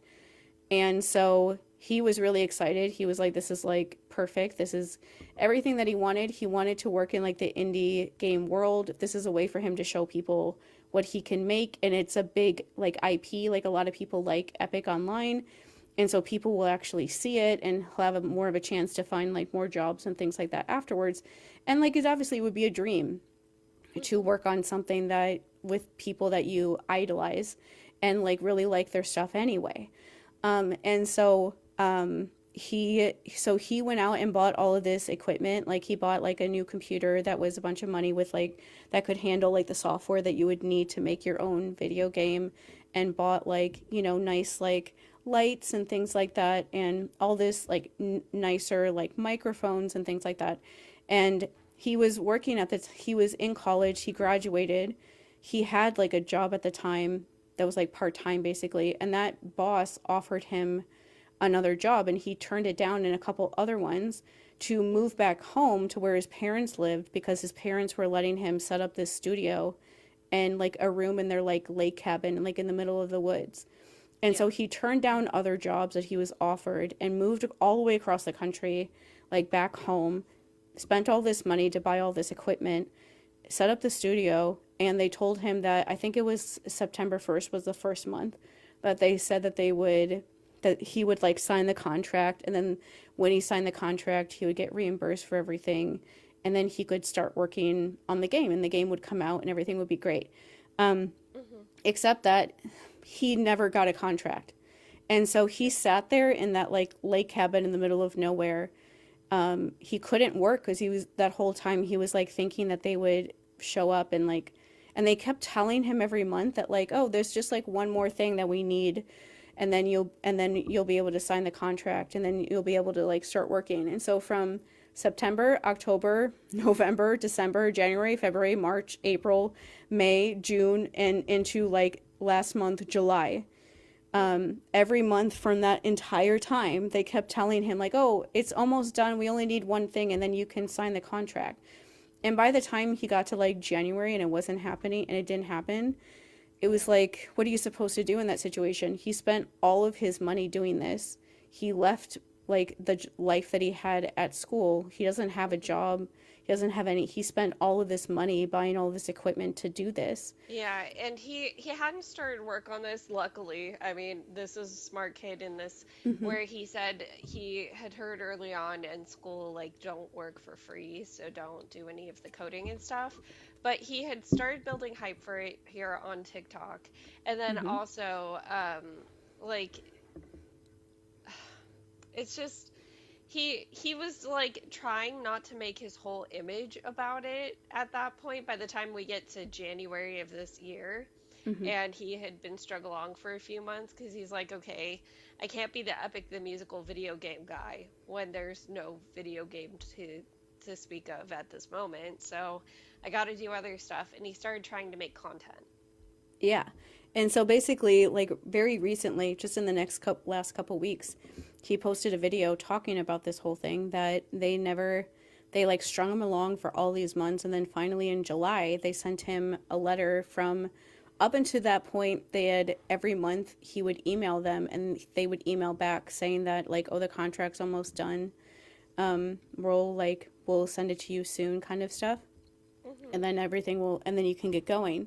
And like he even acknowledges in the video he made about it that like after January, when Epic was completely out and done, like a lot of like the buzz was dying down because there wasn't like new Epic things coming out anymore. And that's just like natural that people like forget that it's happening almost.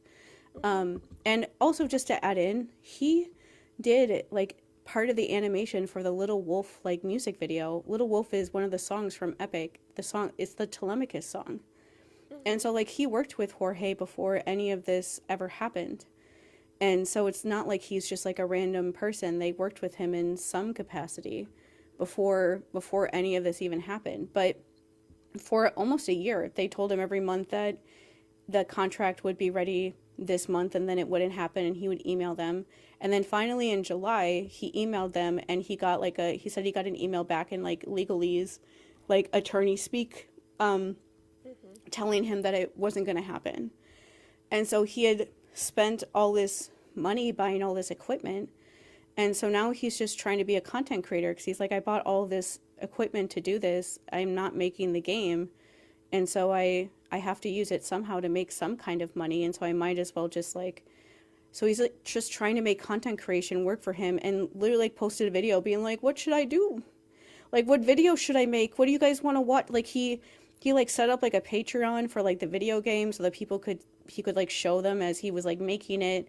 And he's like, you guys probably don't want to join my Patreon anymore because I'm not making the video game, but my Patreon's there if you want to help me like pay my bills and stuff. But it's just like he put everything into this game, and then only for them to just ghost him like that, basically, in the worst possible way, like string him along for all that time just to tell him at the very end, like, sorry, like, this isn't happening. After he spent they told him to spend all this money and do all these things, and he did all those things, because how could you possibly pass up that sort of opportunity, you know? Just to completely screw him over. Hello, this is Editing Shannon here to add in that I forgot to say, this whole thing with the video game is also weird because Jorge had a whole situation where a previous producer locked him out of all of the official Epic musical accounts and sued him for a month for copyright.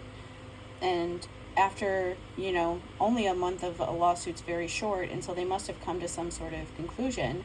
But I've seen fans mention that Jorge said he didn't want to work the producer anymore because he wasn't giving him like the credit, like the money that he deserved from writing those songs, and that's what made him start his own company, Winyan, and re-record all of the sagas so that they were all under his company instead of the other producer that he worked with initially. And so it is like especially odd that he would do this sort of thing with a fan, knowing that that fan would likely tell other fans about it when he had gone through something so similar. I remember when we were being like harassed and stuff at the end of the year, that there were some articles I saw of like interviews and stuff that like Jorge did at the time, where he was talking about projects that he had going on, and one of the things he mentioned was video games. Yeah. And so he had to have meant this video game when he had been like ghosting the person who was supposed to be making it for. Jorge himself was promoting it. It's in it's in El Delta's YouTube video. It's his video game. Like, it's his company. Like, this is like the thing that is like frustrating about this situation, because he has his fandom set up as like he is on the top and everyone else just, the point I'm trying to make here is that similarly in his relationship with Emily, where his feelings were like the predominant thing, that like how he felt was most important. He was going to show up at her family's house and scream at them because he didn't like them smoking pot. He was going to scream at her about a myriad of other things, like how he felt about things like keeping her a secret from everyone in his life because she was too young for his friends and stuff. How he felt was like the thing, and he kind of just how he treated her, and the fact that he kept trying to get her to like talk to him and like leave, and you know, all these sort of things, you know. He very clearly, and how he wrote like Odysseus and Penelope in Epic, he very clearly wrote it as like the women in his life are there to support him and his needs, and so him and his needs are the most important thing.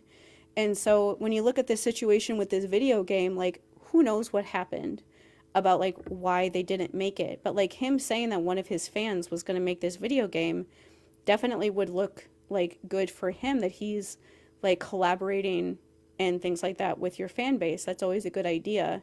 But now that that never happened, and people found out that he like cost this person a lot of money and upturned their entire life for an entire year, and it's like left them in this place where they've been unemployed for all of this time, and they don't have any money, and they've been like living in their family's lake cabin alone for all this time, like by themselves, very isolated, because he can't afford to live anywhere else because he put all of his money into buying all this equipment and stuff.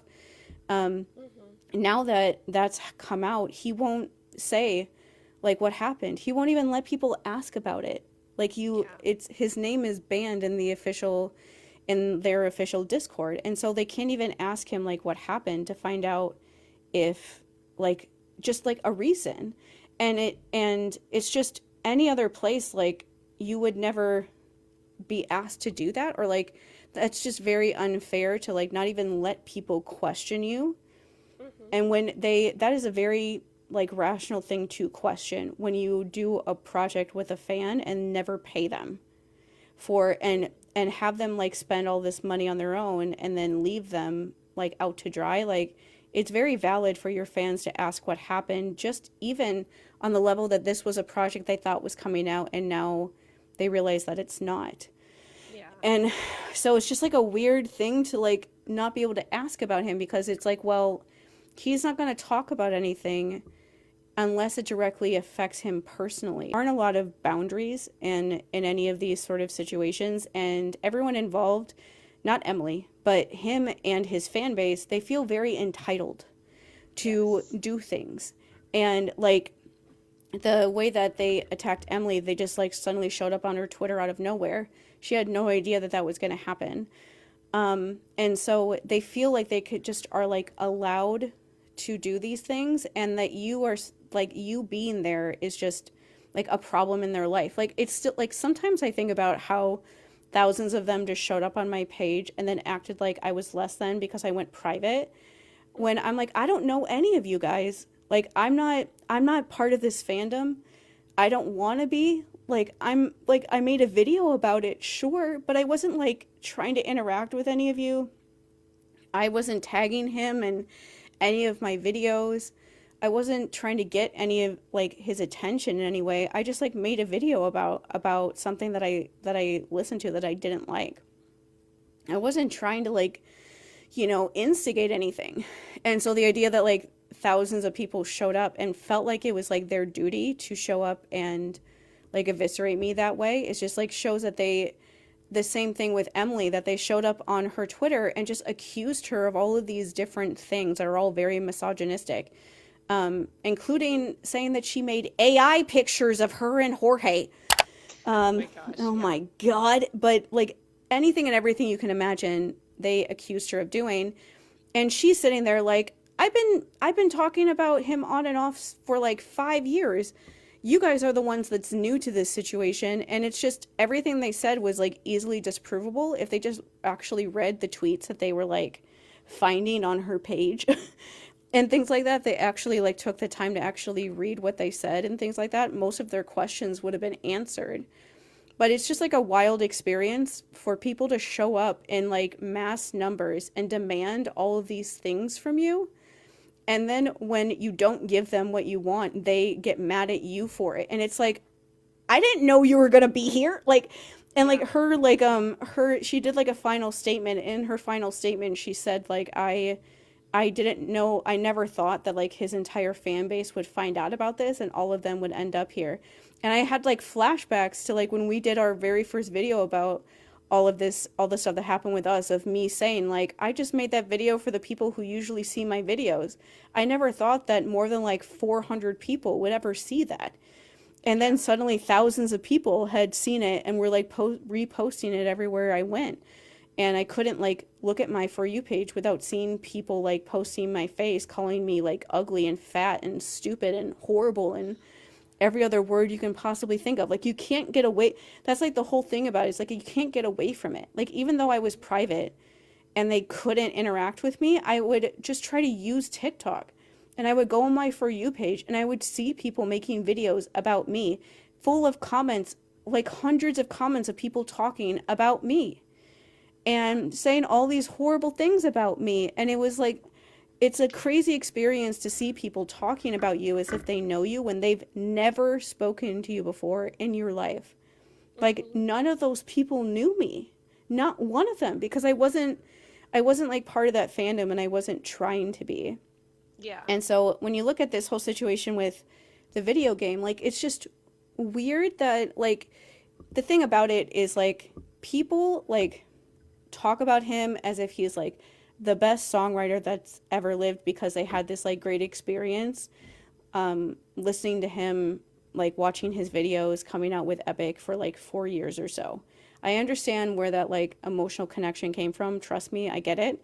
But also, you can't talk about him that way and then also treat him like he is a newborn baby rolling around on the floor that has no culpability with anything. Because I will like tell you right now that if Rick and Becky Riordan, if it came out that they were doing some project with fans through their Mythomagic like company, and they told those fans like you have to move to like Canada or something like that, and like let's say Canada because that's where they're filming the show, and you have to go to Canada to work with us because that's where we are most of the time, and those fans like went through the intense process right now that is like getting a passport and trying to like be able to go to like another country, which is not as easy as it usually is right now. And they did all this stuff and bought all this stuff and like moved to Canada only for them to get there and find out that the project that they told them they would be working on was canceled, and they didn't have like anywhere to go, and they would just have to like turn around and go back home after like upending their entire life. I would give them hell on earth. Yeah. Like, yeah, would there be a part of me that would be like wanting to know what happened because that's very out of character for them to do? Like, yes, obviously. But also we would be like demanding for them to explain to us what happened. I can't imagine a place and time where they would do something like that, but let's say that they do.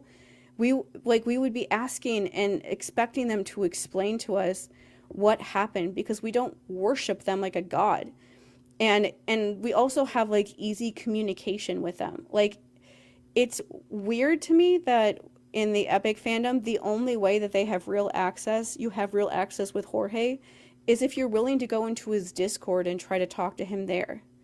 Yeah. Because we could never find a way to talk to him when they were like trying to kill us, and it was like getting to a point where it was getting really bad after like I emailed him. I looked on that like date of when I emailed his like business email. That was in like January, right? Yeah, I emailed him on January 10th.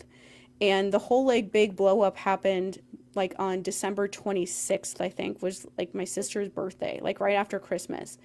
And so from December 26th to January 10th, they were like doing all this stuff against us. And by then I was like so like I couldn't handle it anymore that I like broke down enough to actually try to email him, even knowing that he likely wouldn't see anything. And you had already tried to message him. I had tried to message him in multiple places by then, knowing that he likely wouldn't see it. But we were like trying anything. I kept Googling him and trying to find like other contact information somewhere else, like anywhere else. And I couldn't find anything. That was the only thing that I could find was that like business email he has on his Instagram. But it's like, we were searching for like all those weeks, like just literally desperately like begging him to stop them from harassing us. And it's like that we shouldn't have to try that hard to get in contact even with a really big creator like that. Like if like I say this all the time with like Percy Jackson stuff, but it's true. If something like that happened with them, Becky is on Threads. I would literally type in her username and I would be like, hi, help me. We said it's censored. They censor any topics that make Jorge look bad. And this goes back to some stuff Emily ended up saying, where his image is everything to him. Mm-hmm. This man's public image is something he cares about so much. And so all of these situations and how they're being like quietly silenced by the fandom because he's trained them. You know, he's trained them to be his little like watchdogs for stuff like this. It's really sinister. Mm-hmm. Yeah, it was like his fan base literally acts like a giant abuser. And they act like that because he's the one in charge of it. Like, who is in charge of a fandom does like set kind of the precedent of how it acts. Like, yeah, sometimes fandoms get out of control. But like what we were saying about his apology, like not really thinking that he was being serious about it, the one big point to make about that is that if Jorge had actually changed, and if Jorge actually meant that apology in 2021, he would never sit back and let his fans attack Emily like the way that they have for weeks on end. Yep. He would never. Like if there was somebody that there are people in my past that I wasn't a good friend to. If one of those people popped up and people started harassing that person, I would do literally anything to get everyone to shut up. Like, even in this, like, I don't want anyone to say anything to like Epic fans themselves. I just want Epic fans to have the information that they need. Like, there are like endless videos on YouTube and social media in general of people saying like, don't go and talk to the people I'm making this video about, or like, don't go and like leave comments on that person's video. If you are mad at them, leave comments here, but don't actually go and talk to them. Whenever I think about the Epic the Musical fandom, I feel like I'm talking to somebody in an abusive relationship that like doesn't understand that they are, because I hear myself thinking like, you deserve better than this, and you don't seem to understand that you deserve better than this. But they really do. Like, them as like a fan base, you should not be like investigating things on your own to figure out what happened. You should not be finding out that this video game isn't coming out by that creator telling you about it by posting a video like talking about how like Jorge's company won't respond to him. And even after he came out with the video, he has heard nothing from any of them. And so he just has to move on with his life. Like, he should not be the source of information. Like, he should tell you what's going on. Like, he should, when this whole situation with Emily happened, he should have made some sort of statement or something, in the least, so that his fans that feel very connected to him would understand what's going on. They would not be going to Emily's page. They would not be leaving mean comments on people's videos like ours when people bring up what's going on and things like that, if he would just say what's going on or said what happened. But because he isn't, they're having to try to figure this out on their own.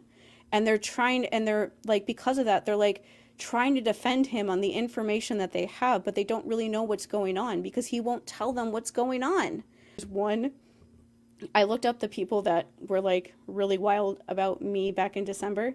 There is one person from that saw that stuff with Emily and immediately believed her, and was just like, nope, I'm done with Epic the Musical forever, goodbye. And like made a couple videos with the comments off, because dear Lord, the kind of comment she likely got of saying that, you know, that she called him an abuser in it. And I give that girl credit for realizing that, even though she was one of the worst ones with me. At least she figured it out, because nobody else has. It just makes me think of all the times that like when people have been abusing people for a long time in Hollywood or otherwise, and people ask like, how did this happen? This is how it happens. Yeah. Like, I don't mean to sound like you think I'm being over dramatic, but legitimately this is how it happens. When people come forward about things, when they're not that huge, like, as much as people love Jorge for writing Epic the Musical, nobody has a single fucking idea who that man is outside of the internet. And so people, like, this story came out in an ironic way where his fan base brought it out. But it came out now at a time so that you guys could all hear about it now and decide if you want to still support him moving on. You can decide not to, and nothing will like happen. Like, yeah, you'll be sad, of course, but like, he doesn't have, there are people that are his, you know, part of his production company and the cast of Epic, but also Epic is over. And so if they don't want to be associated with him after this point, they don't have to. They can just keep making their own music like all of them pretty much are. And they can like say that they're in Epic so that people remember where they're from, and so they keep, you know, supporting them and stuff, but they don't necessarily have to like make some sort of stance, because the thing that they were with him in is over.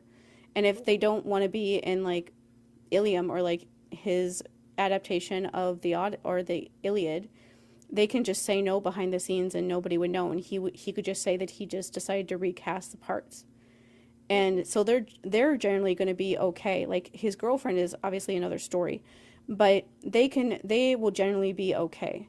If you know this whole story and you see everything that Emily has posted, and you see that like he himself admitted that he did it, and you see that like he screwed over the person making his video game, and he won't talk about anything anywhere, and there's these weird propaganda-y videos of him and his girlfriend pretending like everything is great when you know that all these things are going on behind the scenes. And he's just like responding to this in the way that like James Charles does. Yeah. By just like refusing to talk about things when everybody is like begging him for a response. Even people who generally like him, they just want to understand what happened.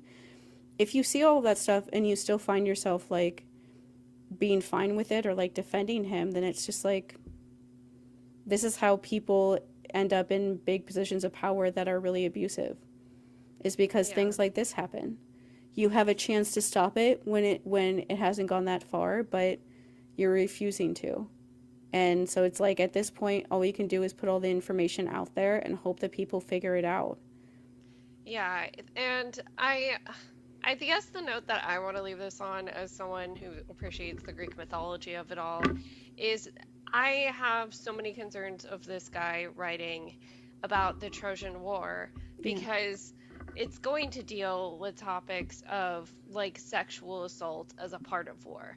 It's going to deal with like him writing my favorite character of all time, Hector, who's like, you know, supposed to be very pure and good, when he's, who knows how he's going to write about that because of all of the changes he made in Epic.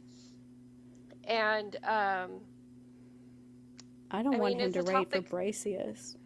Yeah, Briseus is another one, but like the entire war, when you think about it, is a genocide, and this man has never said a word about Gaza. So like, this is who we are trusting with this story. I'm certainly not going to give it any attention more than is forced on me by the algorithm. Yeah, and I will say, as people who like Greek mythology, they're always going to be somewhat around if you like Greek mythology, and we obviously do. And the more of what I worry about is like the kids that are in this not understanding what's fully going on and like doing things that they'll feel bad about later, but also like what kind of things they'll like do to us. Like, do, by us I mean like the rest of people who like it, in an effort to like defend him, because you already see it happening. Like, so many classics people have popped up trying to like fact check them, and they don't listen to what they say, because it's different than what Jorge wrote, and they just like can't deal with that. And like, so when it comes to like the Troy War, it's just like there's so many things in there that he's probably going to completely change in a really weird way. And I just like, I generally like just worry about the kind, if they're able to know that he was this abusive in the past, and they still like came up with excuses to say that he's still like the victim of the situation and continue on as normal, which most of them have, it's like, then what else are they going to do to like find ways to like protect him in the future? Like, when Sea of Monsters comes out in December, are they going to like attack us because our version of the like Percy Jackson version of the Odyssey is very different than his version of the Odyssey, and it calls out Odysseus for being an asshole?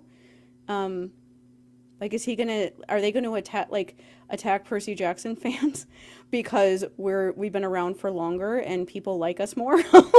Like, overall, because we're just like a very different sort of thing. And it's just like weird to think about, of like, I feel like they're always gonna be like this problem, I guess. As I said, the last time we will talk about Epic the Musical.